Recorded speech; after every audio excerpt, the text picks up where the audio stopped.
Hello everyone, I'm Jayda. Today we are going to present Bank Capital. I will give brief information related to Bank Capital and then my friend extend this. Established in 1986, named as a bank Industries as a foreign-owned bank. After that taken the name to Bank Industries Türk Anonim Şirketi has moved to Turkey on 8 November 1993. Then Ceylan Holding purchased an entitled name Bank Capital Türk TAŞ in 22 May 1995. In 27 October 2000, Bank Capital has transferred to Saving Deposit Insurance Fund with Etibank.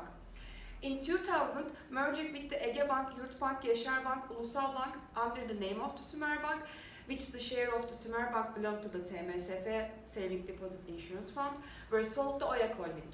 Because depending on the high interest rates and economic downturn in the aftermath of the 1994 crisis, it's observed that the banking sector has increased loans. Bank Capital completely lost its assets. This situation reflected the news with different headlines such as Bank Capital of Ceylan's Bank sunk with 191 million and others. Now Pelin will talk about the underlying reasons behind this bankruptcy. Hello, my name is Pelin and I will further continue about the underlying reasons behind this bankruptcy and are there any frauds. In order to eliminate negativities within the financial system, the Capital Bank does not take the measures required to be taken within the scope of Banks Law 4389 arise after BDDK audits. Its activities exceeded the total value of its assets. Activities continue to compromise the rights of the depositors and their securities and stability of the financial system. Also, in October 2000 report prepared by BYM, the capital adequacy standard ratio found out that negative and the required capital amount of the bank was determined as 111 million ETL.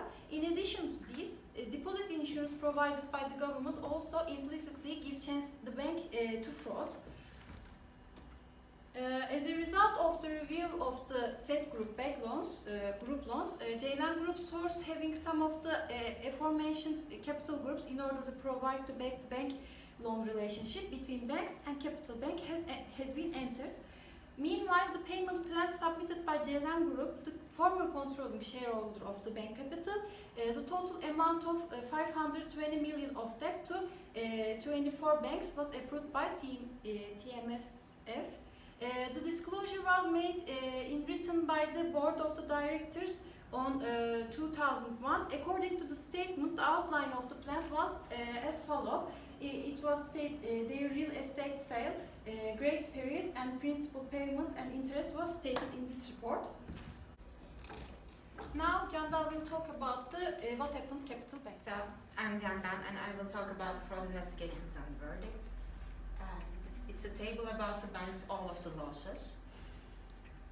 And about verdicts, there was 16 personal bankruptcy cases amounting to 195 million TL were opened due to the bank's operations. The operations of the major shareholders and former executives that lead to bank losses, and with taking out of the bank's resources by using indirect loans, back-to-back loans, includes transfer to the group. And about the taxpayer,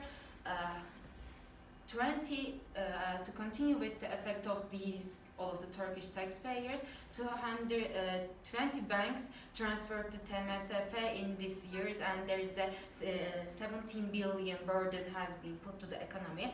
As a result of bad management and the bad intentions, the banks smeared $246 out of every Turkish citizen's pocket.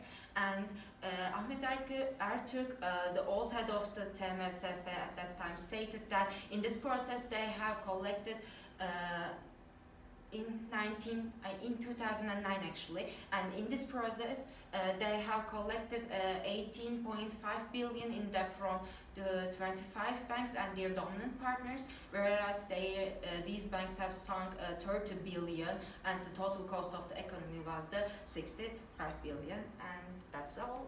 Thank you for listening.